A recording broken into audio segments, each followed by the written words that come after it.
नमस्कार दोस्तों, मेरा नाम है अतुल वर्मा और स्वागत है आप सभी का हमारे यूट्यूब चैनल स्पीडी अतुल में। और आज के इस वीडियो में मैं पूरे सीडीपी की 50 इंपॉर्टेंट क्वेश्चन लेने वाला हूं, जो कि बहुत ही इंपॉर्टेंट क्वेश्चन है। और हर सीडीपी के एग्जाम में ये क्वेश्चन हमेशा रिपीट होते रहते हैं। और इससे पहले मैं भी 100 क्वेश्चन मैंने ऑलरेडी करा चुका हूँ, वो भी इंपॉर्टेंट क्वेश्चन है। 100 क्वेश्चन है, वो भी 4 पार्ट में मैंने कराया हुआ है। वीडियो के डिस्क्रिप्शन में इसका लिंक दिया हुआ है सभी इस वीडियो का। अगर आपने नहीं देखा है तो प्लीज़ जाके ज़रूर देखिएगा और इस वीडियो को भी आप अंत तक जरूर देखिएगा, बहुत ही इंपॉर्टेंट क्वेश्चन है। अगर इतना ही देख के केवल जाते हैं तो सीडीपी में आपका स्कोर बहुत ही अच्छा होगा। तो आज की वीडियो का पहला प्रश्न ये है कि हावर्ड गार्डनर का बहुविधि सिद्धांत सुझाता है कि इसके ऑप्शन है बुद्धि को केवल बुद्धि लब्धि आईक्यू परीक्षा से ही निर्धारित किया जा सकता है। दूसरा ऑप्शन है शिक्षक को चाहिए कि विषय वस्तु को वैकल्पिक विधियों से यानी ऑप्शनल तरीके से करवाया जाए। वैकल्पिक विधियों से पढ़ाने के लिए बहुबुद्धि को एक रूपरेखा की तरह ग्रहण करें। तीसरा है क्षमता भाग्य है और एक अवधि के भीतर नहीं बदलती। और चौथा ऑप्शन है हर बच्चे को प्रत्येक विषय 8 भिन्न तरीकों से पढ़ाया जाए ताकि सभी बुद्धियाँ विकसित हो सके। तो इसका जो राइट आंसर हो जाएगा वो हो जाएगा ऑप्शन नंबर 2।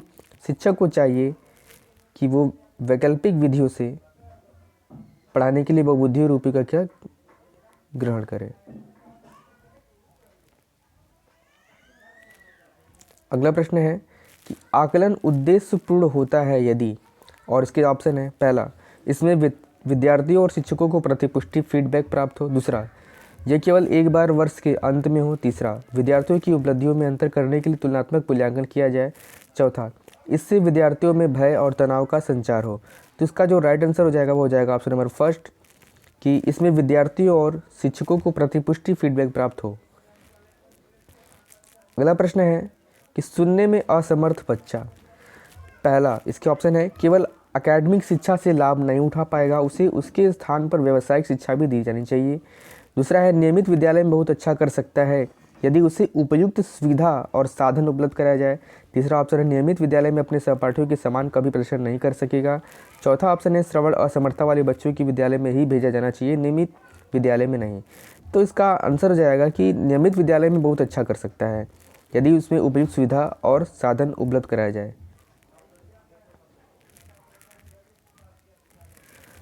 अगला प्रश्न है कि निम्नलिखित में से कौन सी कक्षा समृद्ध शिक्षा को प्रोत्साहित करती है। इसके ऑप्शन है पाठ्य पुस्तक सामग्री द्वारा संचालित संचरित और योजनाबद्ध अधिगम वाली कक्षा। दूसरा ऑप्शन है वह कक्षा जिसमें प्रदर्शित विभिन्न प्रकार की सामग्री बच्चों की पहुंच से परे हो ताकि सामग्री लंबे समय तक चलती रहे। तीसरा है वह कक्षा जिसमें खुली गतिविधि कोने हो और विभिन्न प्रकार के बाल साहित्य खुली अलमारी सेल्फ में रखे हो जो दिन के किसी भी समय प्राप्त किया जा सके। और चौथा ऑप्शन में अलमारी में अच्छी तरह संगठित सामग्री वाली कक्षा या सामग्री को सप्ताह में एक बार मुक्त खेल के लिए बाहर लाया जाता हो। तो इसका जो राइट आंसर हो जाएगा ऑप्शन नंबर थर्ड हो जाएगा कि वह कक्षा जिसमें खुली गतिविधि हो कोने हो और विभिन्न प्रकार के बाल साहित्य खुली अलमारी सेल्फ में रखे हों जो दिन के किसी भी समय प्राप्त किया जा सके।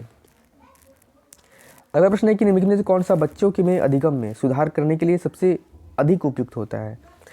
और इसके ऑप्शन है पहला शिक्षक को वास्तविक जीवन स्थितियों पर बच्चों को एक दूसरे के साथ बातचीत करने में मदद करनी चाहिए।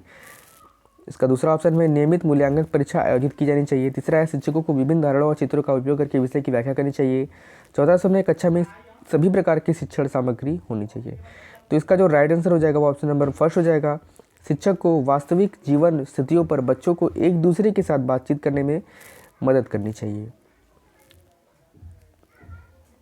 अगला प्रश्न है डैश के अलावा निम्नलिखित कारणों से खेल युवा बच्चों के विकास में एक महत्वपूर्ण भूमिका निभाता है।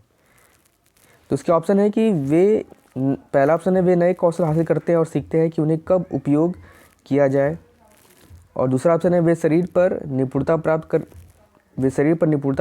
करते हैं। तीसरा है यह उनकी इंद्रियों को उत्तेजित करता है। चौथा यह समय बिताने का एक सुखद तरीका है। तो इसका राइट आंसर हो जाएगा यह समय बिताने का एक सुखद तरीका है। अगला प्रश्न है निकटवर्ती विकास का क्षेत्र संदर्भित करता है। इसके ऑप्शन है पहला उस सीखने के बिंदु को जब सहयोग वापस किया जा सकता है। दूसरा उस चरण को जब अधिकतम विकास संभव हो। तीसरा ऑप्शन है उस विकासात्मक चरण को जब बच्चा सीखने में पूरी तरह जिम्मेदारी लेता हो। चौथा ऑप्शन है एक संदर्भ को जिसमें बच्चे सहयोग के सभी स्तर के साथ कार्य लगभग स्वयं कर सकते हो। तो इसका जो राइट आंसर हो जाएगा ऑप्शन नंबर फोर्थ हो जाएगा। अगला प्रश्न है कि शिक्षक सीखने के लिए मूल्यांकन और सीखने के लिए मूल्यांकन सीखने के लिए मूल्यांकन और सीखने के लिए हम दोनों का उपयोग कर सकते हैं। पहला ऑप्शन इसका है बच्चों की प्रगति की निगरानी और करने और उनके सीखने के अंतराल को भरने के लिए उचित लक्ष्य निर्धारित करने में। दूसरा है बच्चों की प्रगति और उपलब्धि स्तर को जानने में। तीसरा है बच्चों की सीखने की जरूरतों को जानने में और तदनुसार शिक्षण को रणनीति का चयन करने में। चौथा ऑप्शन है कि आवधिक अंतरालों पर बच्चे के प्रदर्शन का आकलन करने और उनके प्रदर्शन को प्रमाणित करने में। तो इसका जो राइट आंसर हो जाएगा ऑप्शन सेकंड हो जाएगा, बच्चों की प्रगति और उपलब्धि स्तर को जानने में। अगला प्रश्न है कि अति संवेदनशील बच्चों को सीखने में मदद करने के लिए निम्नलिखित में से कौन सा तरीका उपयुक्त तरीका नहीं है। पहला, बेचैन होने पर अक्सर उन्हें फटकार लगाना।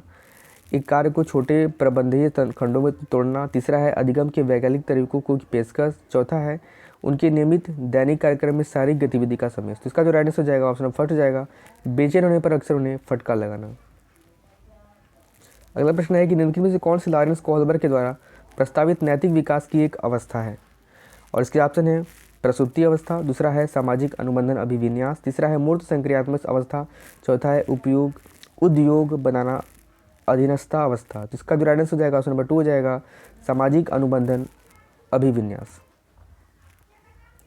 अगला प्रश्न है कि जिगसा पहली को करते समय 5 वर्ष की नाजिया स्वयं से कहती है नीला टुकड़ा कहाँ है। नहीं, ये वाला नहीं, गाढ़े रंग वाला, जिसे पे जूता पूरा बन जाएगा। इस प्रकार की वार्ता को वाइगोस्टकी किस तरह से समझ करते हैं। तो कभी कभी आप बच्चों को देखते हैं तो वो अपने आप से ही बात करते रहते हैं, तो वही पूछा है कि ये किस तरह की वार्ता है। पहला है व्यक्तिगत वार्ता, दूसरा है जोर से बोलना, तीसरा है पाठ या ढांचा, चौथा है आत्म केंद्रित वार्ता। तो इसका जो राइट आंसर हो जाएगा वो हो जाएगा आत्म केंद्रित वार्ता। अगला प्रश्न है कि निम्नलिखित कथनों से कौन सा बुद्धि के बारे में सही नहीं है। बुद्धि के बारे में सही नहीं है। इसका ऑप्शन है पहला, बुद्धि एक निश्चित योग्यता है जो जन्म के समय ही निर्धारित होती है। दूसरा है बुद्धि को मानकीकृत परीक्षणों के प्रयोग से सटीक रूप से मापा एवं निर्धारित किया जा सकता है। तीसरा है बुद्धि एक एकात्मक कार्य तथा एकाकी विशेषक है। चौथा है बुद्धि बहुआयामी है तथा जटिल योग्यताओं का एक समूह है। तो इसका आंसर हो जाएगा बुद्धि बहुआयामी है तथा जटिल योग्यताओं का एक समूह है। अगला प्रश्न है कि शिक्षा का अधिकार अधिनियम 2009 में उल्लेख की गई समावेशी शिक्षा की अवधारणा निम्नलिखित में से किस पर आधारित है। इसके ऑप्शन है व्यवहारवादी सिद्धांत। दूसरा है ऑप्शन है अशक्त बच्चों के प्रति एक सहानुभूति अभिवृत्ति। तीसरा ऑप्शन है अधिकार आधारित मानवतावादी परिप्रेक्ष्य। चौथा ऑप्शन है मुख्यतः व्यावसायिक शिक्षा उपलब्ध करा करके अशक्त बच्चों को मुख्य धारा में शामिल करना। जिसका जो राइट आंसर हो जाएगा वो हो जाएगा ऑप्शन नंबर 3, अधिकार आधारित मानवतावादी परिप्रेक्ष्य। अगला प्रश्न है कि संचारवादी सिद्धांतों के अनुसार अधिगम के बारे में निम्नलिखित में कौन सा कथन सही है। इसके ऑप्शन है पहला, अधिगम पुनरुत्पादन एवं स्मरण की प्रक्रिया है। दूसरा है अधिगम यंत्रवत याद कराने की प्रक्रिया है। तीसरा अधिगम आवृत्तीय संबंध के द्वारा व्यवहारों का अनुबंधन। चौथा है अधिगम सक्रिय विनियोजन के द्वारा ज्ञान की संरचना की प्रक्रिया है। जिसका जो राइट आंसर हो जाएगा ऑप्शन नंबर 4 हो जाएगा, अधिगम सक्रिय विनियोजन के द्वारा ज्ञान की संरचना की प्रक्रिया है। अगला प्रश्न है कि एक प्राथमिक विद्यालय की अध्यापिका बच्चों को एक प्रभावशाली समस्या समाधानकर्ता बनने के लिए किस प्रकार से प्रोत्साहित कर सकती है। पहला है प्रत्येक छोटे कार्य के लिए भौतिक पुरस्कार देना। दूसरा है केवल प्रक्रियात्मक ज्ञान पर बल महत्व देकर। इसका तीसरा ऑप्शन है गलत उत्तरों को अस्वीकार करके एवं दंडित करके, जो कि दंडित बिल्कुल नहीं करना चाहिए। चौथा है बच्चों को सहानुभूत अनुमान लगाने के लिए प्रोत्साहित करके तथा उसी पर आधारित विचार मंथन करके। तो राइट आंसर हो जाएगा ऑप्शन नंबर 4 हो जाएगा, बच्चों को सहानुभूत अनुमान लगा के प्रोत्साहित करके था उसी पर आधारित विचार मंथन करके। अगला प्रश्न है कि निम्नलिखित में से कौन सा वाइगोत्स्की के सामाजिक सांस्कृतिक सिद्धांत पर आधारित है। और इसके ऑप्शन है पहला सक्रिय अनुकूलन, दूसरा है पारस्परिक शिक्षण, तीसरा है संस्कृति निरपेक्ष संज्ञानात्मक विकास, चौथा है अंतर्दृष्टि अधिगम। तो इसका जो राइट आंसर हो जाएगा ऑप्शन नंबर 2 हो जाएगा, पारस्परिक शिक्षण। अगला प्रश्न है कि भाषा अवबोधन से संबंध विकार है। इसके ऑप्शन है पहला है चलाघात, दूसरा है पठन वैकल्य, तीसरा है वाक संबंध रोग, चौथा है भाषाघात। तो इसका जो राइट आंसर हो जाएगा ऑप्शन नंबर 4 जाएगा, भाषाघात। अगला प्रश्न है निम्नलिखित में से कौन सा एक अन्य विकल्पों से संबंध नहीं है। मतलब ये चारों ऑप्शन में से कौन एक ऑप्शन अलग है।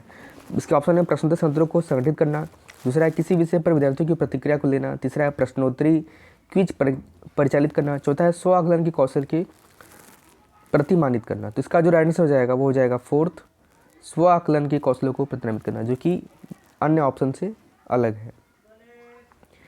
अगला प्रश्न है कि निम्नलिखित में से प्रतिभाशाली अधिगमकर्ताओं के लिए क्या समुचित है। इसके ऑप्शन है कि वे अन्य को भी कुशल प्रभावी बनाने तथा सहयोगी अधिगम के लिए आवश्यक है। दूसरा है वे सदैव अन्यों का नेतृत्व करते हैं और कक्षा में अतिरिक्त उत्तरदायित्व ग्रहण करते हैं। तीसरा है अपनी उच्च स्तरीय संवेदनात्मक के कारण वे भी निम्न श्रेणी पा सकते हैं। चौथा है बुनियादी तौर पर उनकी मस्तिष्कीय शक्ति के कारण ही उनका महत्व है। तो इसका जो राइट आंसर हो जाएगा ऑप्शन नंबर थर्ड हो जाएगा, उच्च स्तरीय संवेदनात्मक के कारण वे भी निम्न श्रेणी पा सकते हैं। अगला प्रश्न है कि एक शिक्षिका पाठ को पूर्व पठित पाठ से जोड़ते हुए बच्चों को सारांश लिखना सिखा रही है, वह क्या कर रही है? इसके ऑप्शन है वह बच्चों की पाठ समझने की स्व शैली विकसित करने में सहायता कर रही है। दूसरा है वह बच्चों को संपूर्ण पाठ्य वस्तु को पूर्ण रूप से न पढ़ने की आवश्यकता का संकेत दे रही है। तीसरा है वह आकलन के दृष्टिकोण से पाठ्य वस्तु के महत्व को पुनर्बलित कर रही है।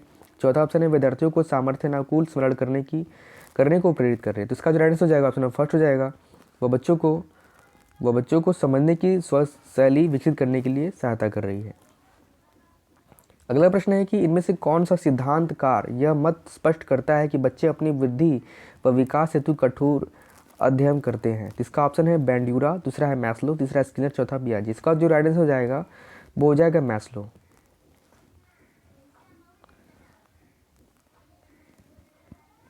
अगला प्रश्न है कि निम्नलिखित में से कौन सा एक उपयुक्त रचनात्मक आकलन कार्य नहीं है? पहला है खुले अंत वाले प्रश्न, दूसरा है परियोजना, तीसरा है अवकोलन, चौथा है विद्यार्थियों का योजना क्रम निर्धारित करना। तो इसका जो राइट आंसर हो जाएगा वो ऑप्शन नंबर फोर्थ हो जाएगा, विद्यार्थियों का योग्यता क्रम निर्धारित करना। अगला प्रश्न है कि एक बच्चे की कॉपी में लिखने में विपरीत छवियां, दर्पण छवि आदि जैसी गलतियां मिलती हैं, इस प्रकार का बच्चा लक्षण प्रदर्शित कर रहा है। इसके ऑप्शन है अधिगम में असुविधा के, दूसरा है अधिगम में असक्तता के, तीसरा है अधिगम में कठिनाई के, चौथा है अधिगम के समस्या के। जिसका जो राइट आंसर हो जाएगा ऑप्शन नंबर सेकेंड हो जाएगा, अधिगम में असक्तता के। अगला प्रश्न है कि शिक्षण में अध्यापकों के द्वारा विद्यार्थियों का आकलन इस अंतर्दृष्टि को विकसित करने के लिए किया जा सकता है। तो इसके ऑप्शन है, पहला ऑप्शन है कि उन विद्यार्थियों की पहचान करना जिन्हें उच्चतर कक्षाएं प्रोन्नत करना है, दूसरा है उन विद्यार्थियों को प्रोन्नत न करना जो विद्यालय के स्तर के अनुकूल नहीं है, तीसरा है शिक्षार्थियों की आवश्यकता के अनुसार शिक्षण उपागम में परिवर्तन करना, चौथा है कक्षा में प्रतिभाशाली तथा कमजोर विद्यार्थियों के लिए समूह बनाना। तो इसका जो राइट आंसर हो जाएगा वो हो जाएगा ऑप्शन नंबर थर्ड, शिक्षार्थियों की आवश्यकता के अनुसार शिक्षण उपागम में परिवर्तन करना। अगला प्रश्न है कि निम्नलिखित में से कौन सा आयु समूह प्रवर्ती बाल्यावस्था श्रेणी के अंतर्गत बाल्यावस्था श्रेणी के अंतर्गत आता है? तो इसका ऑप्शन है पहला 11 से 18 वर्ष, दूसरा है 18 से 24 वर्ष, तीसरा है जन्म से 6 वर्ष और चौथा ऑप्शन है 6 से 11 वर्ष। तो इसका जो राइट आंसर हो जाएगा ऑप्शन नंबर 4 जाएगा 6 से 11 वर्ष, जो कि परवर्ती बाल्यावस्था श्रेणी के अंतर्गत आता है। अगला प्रश्न है कि लॉरेंस कोहलबर्ग के सिद्धांत में कौन सा स्तर नैतिकता की अनुपस्थिति को सही अर्थ में सूचित करता है? इसके ऑप्शन में पहला ऑप्शन में स्तर थर्ड, दूसरा है स्तर फोर्थ, तीसरा ऑप्शन में स्तर फर्स्ट और चौथा ऑप्शन है स्तर सेकंड। तो इसका जो राइट आंसर हो जाएगा तीसरा, स्तर फर्स्ट।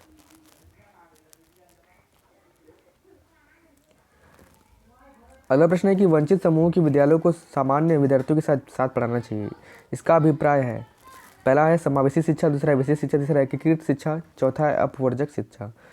तो विद्यार्थियों के साथ साथ पढ़ाने का मतलब होता है, सामान्य विद्यार्थियों को भी साथ में पढ़ाने का मतलब होता है समावेशी शिक्षा। तो ऑप्शन नंबर फर्स्ट इसका राइट आंसर हो जाएगा। अगला प्रश्न है कि प्राथमिक विद्यालय में कक्षा कक्ष के संदर्भ में सक्रिय बद्धता का क्या अर्थ है? और इसके ऑप्शन है पहला है याद करना, प्रत्यास्मरण और सुनाना, दूसरा ऑप्शन है शिक्षक का अनुकरण और नकल करना, तीसरा है जांच पड़ताल प्रश्न पूछना और वाद विवाद करना, चौथा है शिक्षक द्वारा दिए गए उत्तरों की नकल करना। तो इसका जो आंसर राइट आंसर हो जाएगा वो हो जाएगा ऑप्शन नंबर थर्ड, जांच पड़ताल प्रश्न पूछना और वाद विवाद करना। अगला प्रश्न है कि डैश के विचार में बच्चे सक्रिय ज्ञान निर्माता तथा नन्हे वैज्ञानिक है जो संसार के बारे में अपने सिद्धांतों की रचना करते हैं। नन्हे वैज्ञानिक मैंने पहले भी आपको बताया था, नन्हे वैज्ञानिक जो है कि जीन पियाजे के द्वारा कहा गया है। तो इसका आंसर जो हो जाएगा ऑप्शन नंबर 4 जाएगा, जीन पियाजे या पियाजे। अगला प्रश्न है कि विकास की गति एक व्यक्ति से दूसरे से भिन्न होती है किंतु यह एक नमूने का अनुगमन करती है। तो इसके ऑप्शन ये हैं कि ये पहला है एड़ी से चोटी, दूसरा ऑप्शन में अव्यवस्थित, तीसरा है अप्रत्याशित, चौथा है क्रमबद्ध और व्यवस्थित। तो इसका जो राइट आंसर हो जाएगा वो हो जाएगा क्रमबद्ध और व्यवस्थित। अगला प्रश्न है कि एक बच्ची कहती है धूप में कपड़े जल्दी सूख जाते हैं, वह डैश की समझ को प्रसिद्ध कर रही है। तो इसके ऑप्शन है प्रतीकात्मक विचार, दूसरा है अहम केंद्रित चिंतन, तीसरा है कार्यकरण, चौथा है विपर्यय चिंतन। इसका जो राइट आंसर जाएगा ऑप्शन थर्ड जाएगा, कार्यकरण। अगला प्रश्न है कि निम्नलिखित में से कौन सी स्थिति बाल केंद्रित कक्षा कक्ष को प्रदर्शित कर रही है। इसके ऑप्शन है, पहला है कक्षा कक्ष में जिसमें शिक्षिका नोट लिखा लेती है और शिक्षार्थियों से उन्हें याद करने के लिए कहती है। दूसरा ऑप्शन है एक कक्षा जिसमें पाठ्य पुस्तक एकमात्र संसाधन होता है, उसका संदर्भ शिक्षिका देती है। तीसरा है एक कक्षा जिसमें शिक्षार्थी समूह बैठे हैं और शिक्षिका की बारी बारी से प्रत्येक समूह में जा रही है। चौथा है एक कक्षा जिसमें शिक्षार्थियों का व्यवहार शिक्षिका द्वारा दिए जाने में पुरस्कार दंड से संचालित हो। तो इसका जो राइट आंसर हो जाएगा नंबर 3 हो जाएगा। अगला प्रश्न है कि निम्नलिखित में से कौन सा एक कथन समावेशन का सबसे अच्छा वर्णन करता है। इसके ऑप्शन है, पहला, यह एक विश्वास है कि बच्चों को अपनी योग्यताओं के अनुसार अलग किया जाना चाहिए। दूसरा, यह एक विश्वास है कि कुछ बच्चे कभी कुछ सीख ही नहीं सकते। तीसरा है, यह एक दर्शन है कि सभी बच्चों को नियमित विद्यालय प्रणाली में समान शिक्षा प्राप्त करने का अधिकार है। चौथा, यह एक दर्शन है कि विशेष बच्चे ईश्वर के विशेष उपहार है। तो इसका जो राइट आंसर जाएगा वो ऑप्शन नंबर 3 कि दर्शन है कि सभी बच्चों को नियमित विद्यालय प्रणाली में समान शिक्षा प्राप्त करने का अधिकार है। अगला प्रश्न है कि विवेचनात्मक शिक्षा शास्त्र का यह दृढ़ विश्वास है कि पहला, इसके ऑप्शन है, पहला, एक शिक्षक की हमेशा कक्षा के अनुशासन का नेतृत्व करना चाहिए। दूसरा है शिक्षार्थियों को स्वतंत्र रूप से तरगड़ा नहीं करनी चाहिए। तीसरा है बच्चे स्कूल से बाहर क्या सीखते हैं यह अप्रासंगिक है। चौथा, शिक्षार्थियों अनुभव और प्रत्यक्ष महत्वपूर्ण होते हैं। तो इसका जो राइट आंसर हो जाएगा नंबर 4 हो जाएगा। अगला प्रश्न है कि एक शिक्षिका अपने शिक्षार्थियों को विभिन्न अधिगम शैलियों को संतुष्ट करने के लिए वैविध्यपूर्ण कार्यों का उपयोग करती है। वह डैश से प्रभावित है, पियाजे के संज्ञानात्मक विकास के सिद्धांत। दूसरा है कोलबर्ग के नैतिक विकास के सिद्धांत। तीसरा है गार्डनर के बहुविधि सिद्धांत। चौथा है वाइगोत्स्की के सामाजिक सांस्कृतिक सिद्धांत। तो इसका जो राइट आंसर हो जाएगा वो हो जाएगा गार्डनर के बहुविधि सिद्धांत। अगला है कि जब बच्चा फेल होता है तो इसका तात्पर्य है कि पहला ऑप्शन है बच्चों पढ़ाई के लिए योग्य नहीं है। दूसरा ऑप्शन है बच्चे ने उत्तरों को सही तरीके से नहीं किया। तीसरा, बच्चे को प्राइवेट ट्यूशन लेनी चाहिए थी। चौथा है व्यवस्था फेल हुई। तो इसका जो राइट आंसर हो जाएगा वो हो जाएगा व्यवस्था फेल हुई थी। और ये क्वेश्चन बार बार रिपीट भी होता है। अगला प्रश्न है कि पियाजे के संज्ञानात्मक विकास चरणों में अनुसार इंद्रिय गामक संवेदी प्रेरक अवस्था किससे साथ संबंधित है। इसके ऑप्शन है, पहला, सामाजिक मुद्दों से सरोसा। दूसरा है अनुकरण स्मृति और मानसिक निरूपणता। तीसरा है तार्किक रूप से समस्या समाधान की योग्यता। चौथा है विकल्पों के निर्वचन और विश्लेषण करने की योग्यता। तो इसका जो राइट आंसर हो जाएगा ऑप्शन नंबर 2 हो जाएगा अनुकरण स्मृति और मानसिक निरूपण। अगला प्रश्न है कि निम्नलिखित में से कौन सी समस्या समाधान की वैज्ञानिक पद्धति का पहला चरण है। पहला है प्राकल्पना का निर्माण करना। दूसरा है प्राकल्पना का परीक्षण करना। तीसरा है समस्या के प्रति जागरूकता और चौथा है प्रासंगिक जानकारी को एकत्र करना। तो इसका राइट आंसर हो जाएगा वो समस्या के प्रति जागरूकता। अगला प्रश्न है कि शिक्षा के संदर्भ में समाजीकरण से तात्पर्य है। पहला ऑप्शन है कि सामाजिक मानदंडों का सदैव अनुपालन करना। दूसरा है अपने सामाजिक मानदंड बनाना। तीसरा है समाज में बड़ों का सम्मान करना और चौथा है सामाजिक वातावरण में अनुकूलन और समायोजन। तो इसका जो राइट आंसर हो जाएगा ऑप्शन 4 ही हो जाएगा, सामाजिक वातावरण में अनुकूलन और समायोजन। अगला प्रश्न है कि राजेश अति लोलुप पाठक है। लोलुप पाठक का मतलब होता है कि वो पढ़ने में हमेशा उत्सुकता प्रदर्शित करता है, पढ़ने के प्रति हमेशा तत्पर रहता है। वह अपने कोर्स की पुस्तकें पढ़ने के अतिरिक्त प्रायः पुस्तकालय जाता है और विभिन्न प्रकरणों तक पुस्तकें पढ़ता है। इतना ही नहीं, राजेश भोजन अवकाश में भी अपनी परियोजना कार्य करता है। उसे परीक्षाओं के लिए पढ़ने के लिए अपने शिक्षकों अथवा अभिभावकों द्वारा कहना भी नहीं पड़ता है, कहने भी नहीं पड़ता, अपने आप पढ़ने लगता है। यह वास्तव में सीखने का आनंद लेता नजर आता है। उसे डैश के रूप में सर्वाधिक बेहतर रूप से वर्णित किया जा सकता है। इसके ऑप्शन है कि आंतरिक रूप से अभिप्रेरित शिक्षार्थी है। दूसरा है तथ्य आधारित शिक्षार्थी है। तीसरा शिक्षक अभिप्रेरित विद्यार्थी है। चौथा है मापन आधारित शिक्षार्थी है। तो इसका जो राइट आंसर हो जाएगा वो आंतरिक रूप से अभिप्रेरित शिक्षार्थी है। अगला प्रश्न है कि बच्चे के विकास में आनुवांशिकता और वातावरण की भूमिका के बारे में निम्नलिखित में से कौन सा सत्य है। पहला, आनुवांशिकता और वातावरण दोनों एक बच्चे के विकास में 50% योगदान रखते हैं। दूसरा है समवयस्कों और पितरेक का सापेक्ष योगदान योगात्मक नहीं होता है। तीसरा है आनुवंशिकता और वातावरण एक साथ परिचालित नहीं होते हैं। चौथा है सहज रुझान वातावरण से संबंधित है जबकि वास्तविक विकास के लिए आनुवंशिकता जरूरी है। तो इसका जो राइट आंसर हो जाएगा ऑप्शन नंबर 2, समस्या और पितरक का सापेक्ष योगदान योगात्मक नहीं होता है। अगला प्रश्न है डैश के अतिरिक्त बुद्धि के निम्नलिखित पक्षों को स्टर्नबर्ग के त्रितंत्र सिद्धांत में संबोधित किया गया है। और इसके ऑप्शन है, पहला है संदर्भगत, दूसरा है अवयवभूत, तीसरा है सामाजिक और चौथा है आनुभाविक। तो इसका जो राइट आंसर हो जाएगा वो हो जाएगा ऑप्शन नंबर थर्ड, सामाजिक। अगला प्रश्न है कि शिक्षार्थियों में व्यक्तिगत विभिन्नताओं को संबोधित करने के लिए एक विद्यालय किस प्रकार का सहयोग उपलब्ध करवा सकता है। इसका ऑप्शन है पहला, सभी शिक्षार्थियों के लिए समान स्तर की पाठचर्चा का अनुगमन करना। दूसरा है बाल केंद्रित पाठचर्चा का पालन करना और शिक्षार्थियों को सीखने के अनेक अवसर प्राप्त कराना। तीसरा है शिक्षार्थियों में व्यक्तिगत भिन्नताओं का समाप्त करने के लिए हर समूह उपाय करना। चौथा है धीमी गति सीखने वाले शिक्षार्थियों को विशेष विद्यालयों में भेजना। तो इसका जो राइट आंसर हो जाएगा ऑप्शन नंबर सेकेंड हो जाएगा, बाल केंद्रित पाठचर्चा का पालन करना और शिक्षार्थियों को सीखने के अनेक अवसर उपलब्ध कराना। अगला प्रश्न है कि डैश के अतिरिक्त निम्नलिखित सभी के कारण अधिगम अक्षमता उत्पन्न हो सकती है। सभी के कारण अधिगम अतिरिक्त लिखा है कि किसके अतिरिक्त निम्नलिखित सभी के कारण अधिगम अक्षमता उत्पन्न हो सकती है। सांस्कृतिक कारण ऑप्शन में है, दूसरा है सेरेब्रल डिस्फंक्शन, तीसरा है संवेगात्मक विघ्न, चौथा है व्यवहारगत विघ्न। तो इसके कारण भी अक्षमता उत्पन्न हो सकती है, इसी कारण भी अक्षमता उत्पन्न हो सकती है और व्यवहारगत विघ्न के कारण भी अक्षमता उत्पन्न हो सकती है। यानी कि इसका जो राइट आंसर जाएगा वो हो जाएगा ऑप्शन नंबर फर्स्ट, सांस्कृतिक कारण को छोड़ के बाकी सभी के कारण अक्षमता उत्पन्न हो सकती है। अगला प्रश्न है कि गतिक कौशलों में अधिगम निर्योग्यता कहलाती है। इसके ऑप्शन में है डिस्फ्रेजिया, दूसरा है डिस्प्रेक्सिया, तीसरा है डिसकैलकुलिया, चौथा है डिसलेक्सिया। तो इसका जो राइट आंसर हो जाएगा वो हो जाएगा ऑप्शन नंबर सेकेंड, डिस्प्रेक्सिया। ये डिस्प्रेक्सिया से क्या होता है, अधिगम निर्योग्यता कहलाती है। डिस्प्रेक्सिया से जो होता है गतिक कौशलों में, यानी कि बच्चा रुक रुक के पढ़ने लगता है, गतिक कौशलों में अधिगम निर्योग्यता हो जाती है।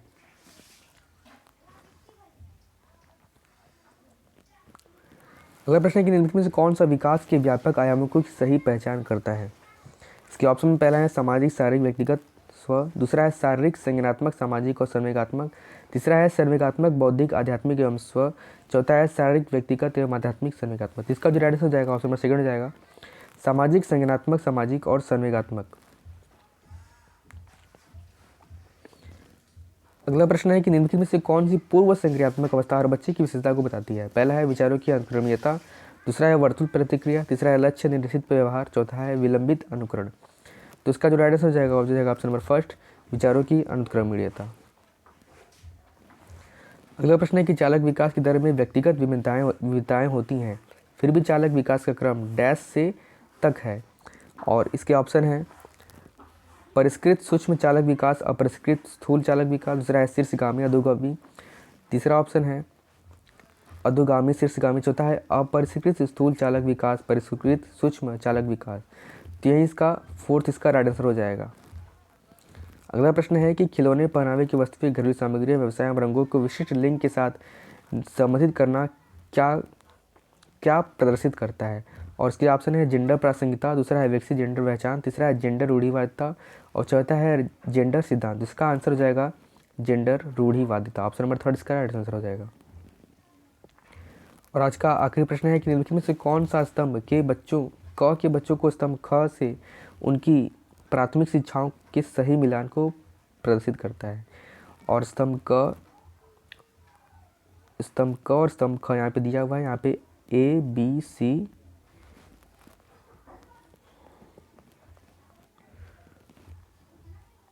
और D दिया हुआ है। तो स्तंभ क में लिखा है प्रतिभाशाली की धारा प्रवाह बढ़ने की कमी, दूसरा अधिगम में दूसरा लिखा है कि मूल समाधानों के बारे में सोच असकता सकता है, तीसरा है सृजनात्मकता, आसानी से विचलित होने की आदत है और डी में लिखा है इसका अवधान की कमी या इसका शीघ्रता से स्वतंत्र रूप से अतिशीघ्रता सीखने की योग्यता व्यतिक्रम। तो इसका जो राइट आंसर हो जाएगा वो हो जाएगा third, fourth one second and third, यानी कि पहले फोर्थ रहेगा, फिर फर्स्ट, फिर सेकेंड और उसके बाद थर्ड। आई होप ये वीडियो आपको जरूर पसंद आएगा। वीडियो अच्छा लगा तो वीडियो को लाइक करिएगा, वीडियो को शेयर करिएगा, वीडियो पे कमेंट जरूर करिएगा। और अगर आपने हमारे चैनल को अभी तक सब्सक्राइब नहीं किया है तो चैनल को भी सब्सक्राइब जरूर करिएगा। Thank you.